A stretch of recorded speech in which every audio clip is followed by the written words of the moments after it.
Hi friends, आप लोग के लिए मैं यूजीसी नेट पेपर 1 का क्लास लेके आया हूँ। ठीक है। और आज हम लोग पेपर 1 के अंतर्गत टीचिंग एप्टीट्यूड का क्लास पढ़ने वाला है। ठीक है, उसको देखने वाले हैं। और टीचिंग एप्टीट्यूड के अंतर्गत हम लोग आज शिक्षण विधियाँ देखने वाले हैं, यानी कि टीचिंग मेथड्स। ठीक है, कि शिक्षण विधियाँ क्या क्या है, कौन कौन सी है, कब उपयोग किया जाता है। ठीक है, जैसे कह सकते हैं कि पढ़ाने के दो तरीके या दो प्रणालियाँ हैं। समझ गए, ये कह सकते हैं। और जो हम लोग आज इसको शिक्षण विधियाँ हम लोग देखने वाले हैं। समझ गए। चलिए, पहला क्या है कि शिक्षक केंद्रित शिक्षण प्रणाली। ठीक है, शिक्षक केंद्रित शिक्षण प्रणाली, इसमें शिक्षक की आपका प्रधानता होती है शिक्षक केंद्रित में। ठीक है, और छात्र निष्क्रिय होते हैं और इसमें छात्र श्रोता बन के बस समाज शिक्षक की बात सुनता रहता है, करते हैं। पढ़ाने का यह तरीका ऊपर के वर्गों के लिए ठीक कहा जा सकता है। समझ गए। अब सेकंड है कि बाल केंद्रित शिक्षण प्रणाली। समझ गए। केंद्रित शिक्षण प्रणाली के अंतर्गत बातों को देखिए कि पढ़ाने का दूसरा तरीका है कि इस प्रणाली में शिक्षक और छात्र दोनों सक्रिय होते रहते हैं। ठीक है, क्या है, दोनों आपको सक्रिय रहते हैं। और इसमें बात किया जाए कि बाल केंद्रित शिक्षक प्रणाली के अंतर्गत वाचन शिक्षा प्रणालियों का अपना महत्व है। ठीक है, और वाचन शिक्षा संबंधी 6 प्रमुख प्रणालियां हैं। समझ गए। उसमें से आप लोगों को बता दें कि पहला जो है देखो और कहो विधि। ठीक है, क्या है, देखो और कहो विधि। उनके बाद है अक्षर बोध विधि। ठीक है, कौन सा, अक्षर बोध विधि। थर्ड क्या है, सामूहिक पाठ विधि। फोर्थ क्या है, साहचर्य विधि। फिफ्थ क्या है, वाक्य शिक्षा विधि, वाक्य शिक्षण विधि। और उनके बाद है क्या आपका छठा, कहानी विधि। समझ गए। और अध्यापन कौशल। अब आप लोग बता दें कि अध्यापन कौशल की ओर हम ले चलते हैं। अध्यापन कौशल की बात करते हैं तो देखिए, अध्यापन कौशल, शिक्षक अपने अध्यापन कौशल का प्रयोग कर बच्चे में अधिक से अधिक सीखने की क्षमता का विकास करता है।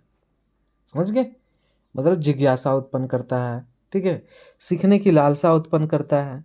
और इस तरह से बच्चा है कि रुचि लेकर, है ना, अध्यापक द्वारा जितना पढ़ाया गया जी पाठ्यक्रम हो उनको गौर से सुनता है और अपने जीवन में, है ना, अमल करता है। साथ ही शिक्षण या अध्यापन कौशल को निम्न 5 कोटियों में रखा जाता है। ठीक है, आप लोग बता दें शिक्षण या अध्यापन कौशल को हम लोग 5 वर्गों में विभाजित कर सकते हैं। जैसे पहला क्या है कि वर्ग प्रबंधन का कौशल। कौन सा, वर्ग प्रबंधन का कौशल। उनके बाद वर्ग में संचरण का कौशल। थर्ड में है कि संप्रेषण संबंधी कौशल। फोर्थ में है कि अंतःक्रिया संबंधी कौशल। फिफ्थ में है कि शिक्षण संबंधी सामग्री के प्रयोग संबंधी कौशल। ठीक है, सीखने का तात्पर्य की बात किया जाए, समझ गए, सीखने का तात्पर्य की बात किया जाए कि मनुष्य के जीवन में, समझ गए, मनुष्य के जीवन में प्रतिदिन नई नई समस्याएं आती रहती है। ठीक है, क्या है, प्रतिदिन क्या है, नई नई समस्याएं आती रहती है। उनको सुलझाने में कुछ अनुभव होते ही रहते हैं। समझ गए, और इनसे वह कुछ ना कुछ सीखता रहता है। ठीक है, सीखने का तात्पर्य यह है कि मनुष्य जो है जन्म से लेके मृत्यु तक उनके ऐसे ऐसे परिस्थितियाँ, विपत्तियाँ, समस्या, ठीक है, या नए नए ज्ञान या नए नए वातावरण आते रहते हैं उनके जीवन में। वो हर समय हर पल कुछ ना कुछ सीखते रहते हैं। तो सीखने का तात्पर्य ये हुआ। ठीक है, ना कि एक बच्चा स्कूल गया और एक सीमित कक्षा के बाद सीखना छोड़ दिया।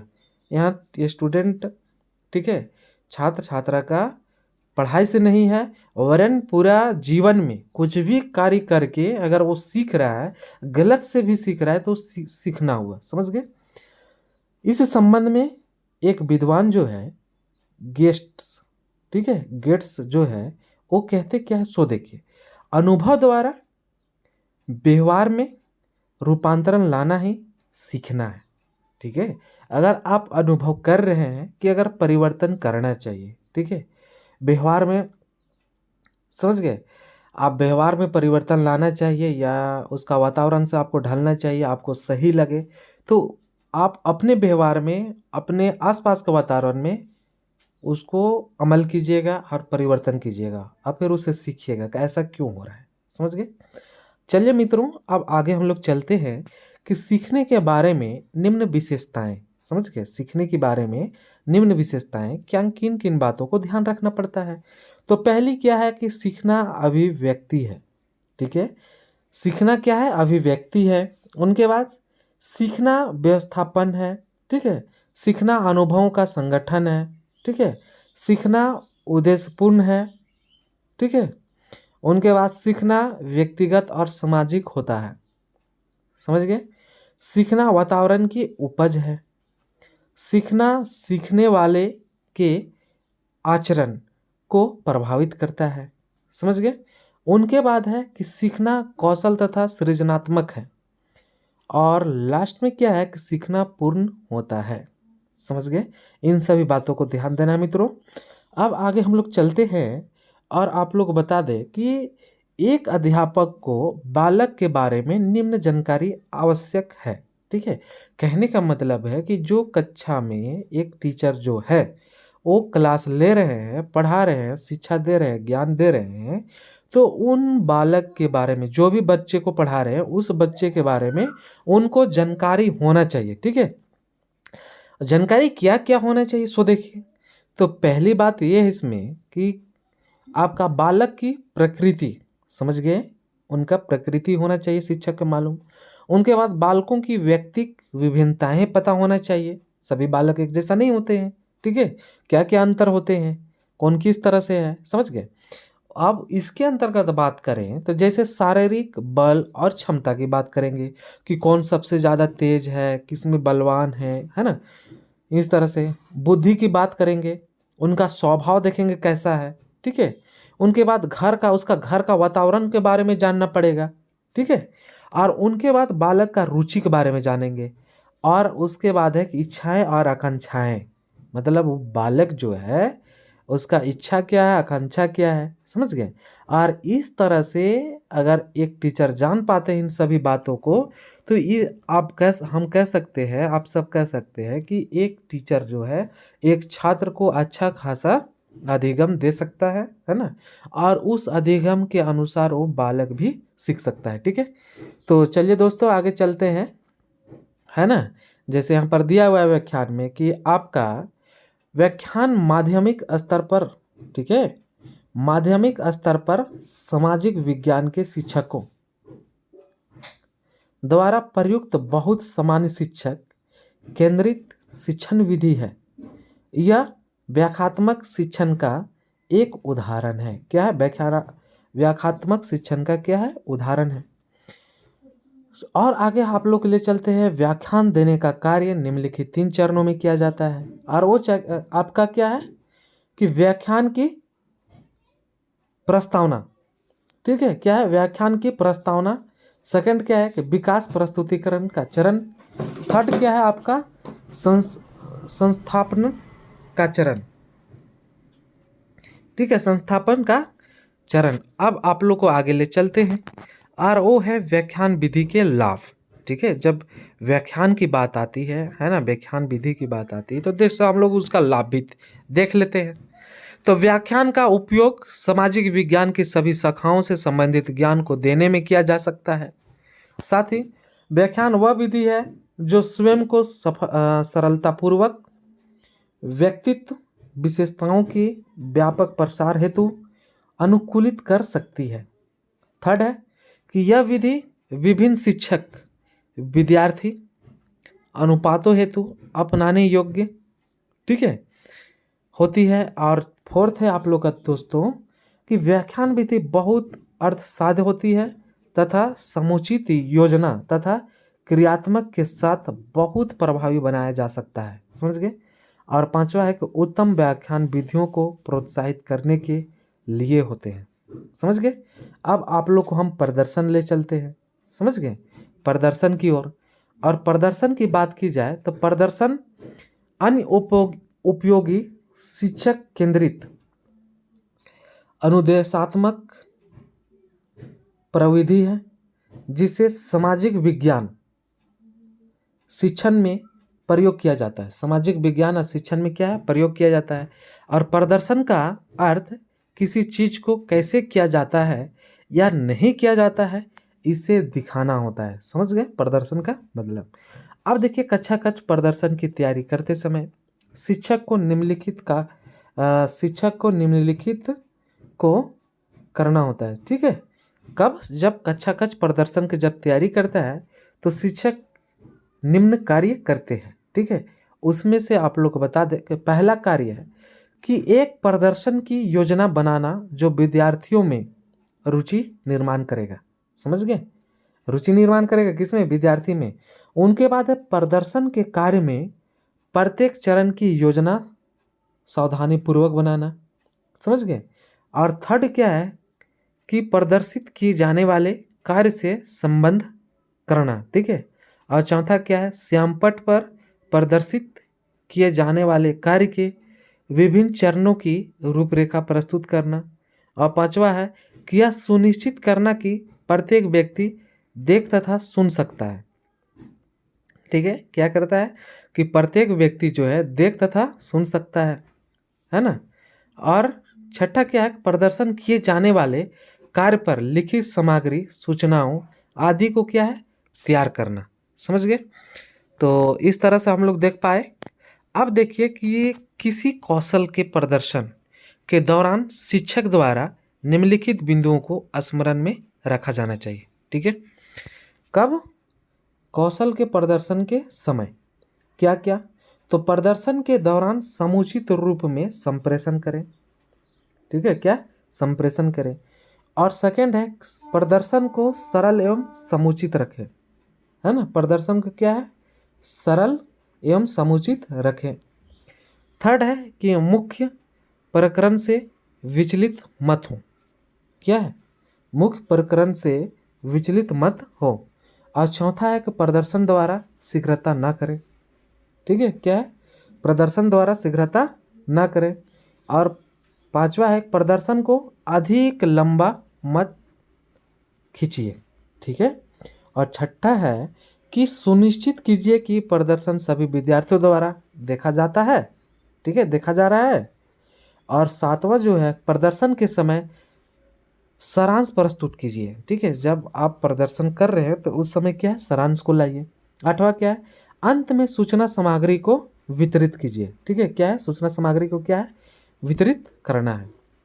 मित्रों आप लोग को बता दें कि अब हम आप लोग के बीच प्रश्न विधि लाने वाले। ठीक है, और प्रश्न विधि में देख पा रहे होंगे सामाजिक विज्ञान शिक्षण का एक शक्तिशाली शिक्षक केंद्रित प्रविधि है। ठीक है, प्रश्नों की प्रभाविकता को बढ़ाने के क्रम में आप निम्नलिखित कदम हम लोग क्या है, उठा सकते हैं। पहला क्या है कि प्रश्न को स्पष्ट एवं शुद्ध व्यक्त करना। ठीक है, दूसरी बात है प्रश्न पूछने के पश्चात विराम तथा समझने दें। ठीक है, कहने का मतलब जैसे आप प्रश्न किए और उनके बाद आप कुछ ब्रेक लीजिए। ठीक है, स्टूडेंट को समझने दीजिए, उसके बाद उसका फीडबैक आएगा। थर्ड है विद्यार्थियों से अचानक पूछना इन बातों को। फोर्थ है विद्यार्थियों को तत्क्षण, ठीक है, प्रतिपुष्टि प्रदान करना। अब देखिए आगे, अब हम लोग देखने वाले हैं कि प्रश्न को वर्गीकृत करने की एक विधि शैक्षिक उद्देश्यों का ब्लूम टेक्सोनॉमी के अनुसार है। ठीक है, ये आप लोग को क्वेश्चन पूछा गया है ना। इसमें से प्रश्नों की संख्या आते ही आते हैं, है ना।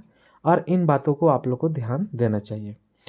तो ब्लूम टेक्सोनॉमी के अनुसार क्या कहता है, शैक्षणिक उद्देश्यों का ब्लूम टेक्सोनॉमी, ये पॉइंट को याद रखना है। पहला क्या है कि ज्ञान यानी कि सरल प्रत्याश्रम। दूसरा अवबोध अथवा समझ। थर्ड अनुप्रयोग, सूचना का प्रयोग करना। फोर्थ विश्लेषण या पृथक विचार ग्रहण करना। उनके बाद संश्लेषण नवीन तथ्यों को एक साथ रखना। ठीक है। फोर्थ आपका 6, ठीक है, मूल्यांकन यानी कि निर्णय लेना एवं उसका समर्थन करना। समझ गए। अब आप लोग को हम आगे बताते हैं कि प्रश्नों को, ठीक है, क्या है, प्रश्नों को अनेक आवश्यक कार्यों के अनुसार भी वर्गीकृत किया जा सकता है। ठीक है, क्या है, वर्गीकृत किया जा सकता है। पहला अन्वेषक प्रश्न, दूसरा मुक्तांक प्रश्न, तीसरा अभिसरित प्रश्न, चौथा है अपसारी प्रश्न। समझ गए। इन बातों को ध्यान देना है। और उनके बाद परिचर्चा। समझ गए।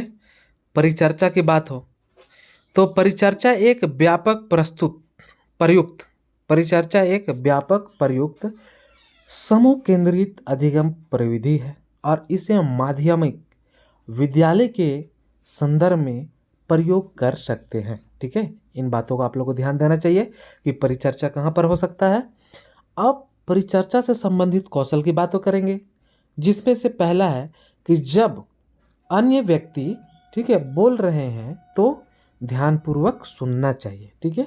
सेकंड क्या है कि वस्तुनिष्ठ रहिए, ठीक है, और भावुक मत होइए। थर्ड क्या है कि खुले विचार वाला बनिए और दूसरों के योगदान का सम्मान एवं स्वीकार कीजिए। ठीक है, परंतु स्वतंत्र सोचिए। समझ गए। साथ ही चौथा पॉइंट है कि परिचर्चा हेतु उत्तरदायित्व, ठीक है, परिचर्चा हेतु उत्तरदायित्व को ग्रहण कीजिए तथा तथ्यात्मक प्रमाण के साथ विचारों के समर्थन हेतु योग बनिए। अब पांचवा क्या है कि सभी को सुनाई देने हेतु ऊंचे एवं पर्याप्त रूप से स्पष्ट बोलिए। ठीक है। और छठा क्या है, परिचर्चा पर प्रभुत्व मत बनाइए और योगदान को सचेतन पूर्वक तथा संक्षिप्त व्यक्त किया जाना चाहिए। ठीक है। और उनके बाद है कि विचारों की स्पष्टता हेतु कहिए। ठीक है, तथा विचारों को, कथनों को सत्यापित करने हेतु प्रमाणों के लिए कहिए। और आठवां क्या है कि समूह निर्णय पर पहुंचने में या एक विवादित मुद्दे पर परिचर्चा में अर्थ की समस्या को समझाइए, पहचानिए। ठीक है। साथ ही आप लोग को बता दें कि समूह के अपने लक्ष्य की ओर बढ़ने हेतु उत्तरदायित्व को ग्रहण कीजिए। उनके बाद 10th में है आपका एक संतोषप्रद निर्णय पर पहुंचने हेतु समूह की योग्यता में विश्वास रखिए। साथ ही आपका समूह द्वारा एक बार लिए गए निर्णय का समर्थन कीजिए। समझ गए। अब आप लोग को आगे ले चलते हैं वाद विवाद। ठीक है, वाद विवाद में क्या होता है सो देखिए कि यह एक समूह केंद्रित विधि है। क्या है, वाद विवाद में बहुत सारे लोग रहते हैं, इसलिए उसे समूह केंद्रित विधि कहते हैं। और इस वाद विवाद का आयोजन किया जाता है। ठीक है, कहाँ पर, कैसे, देखिए, किसी राष्ट्र के आर्थिक विकास हेतु उदारीकरण आवश्यक था। सेकंड, अध्यात्मक सरकार संसदीय सरकार से उत्तम होती है। उनके बाद भारत में ब्रिटिश शासन भारतीयों के लिए वरदान था। ठीक है। उनके बाद भारत को पूंजीवादी अर्थव्यवस्था हेतु अग्रसर होना चाहिए। और जो पांचवी की बात हो कि विकास हेतु, ठीक है, वनोन्मूलन आवश्यक है। और उनके बाद छठा है कि फ्रांस की क्रांति ने लोकतंत्र की आधारशिला को स्थापित किया। ठीक है, क्या है, लोकतंत्र की आधारशिला को क्या है, स्थापित किया। उनके बाद है सिम्पोजियम। ठीक है, सॉरी, सिम्पोजियम है। अब इस सिम्पोजियम के बारे में देखिए कि यह समूह केंद्रित विधि आयामों वाले प्रकरणों के शिक्षण हेतु उपयुक्त है और सामाजिक अध्ययन में निम्नलिखित प्रकरणों पर संगोष्ठी का आयोजन किया जा सकता है, जिसमें से आप लोग का बता दें कि महात्मा गांधी एवं उनके विचार हैं। साथ ही आप लोग को बता दें साथियों कि भारत में, ठीक है, असहयोग आंदोलन जैसे बात किया जा रहा है। ठीक है। उनके बाद भारत में गठनबद्ध सरकार की भी चर्चा किया जाता है, ठीक है।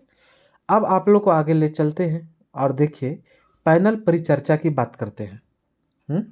पैनल परिचर्चा की बात करते हैं तो यहाँ पर बात आती है कि जब विषय या प्रकरण बहुत जल्दी उस विवादित प्रकृति के होते हैं, एक समूह परिचर्चा जो एक समूह केंद्रित विधि होते हैं।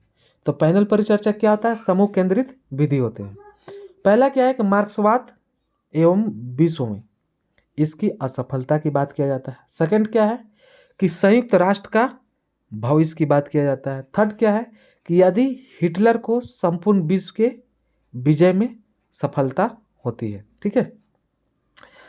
समस्या समाधान की बात करते हैं तो समस्या समाधान की बात करते हैं तो उसमें हम लोग देख पाते होंगे, ठीक है, कि समस्या समाधान माध्यमिक स्तर पर सामाजिक विज्ञान शिक्षण हेतु एक प्रभावी शिक्षण अधिगम विधि है, ठीक है। क्या है? अधिगम विधि है।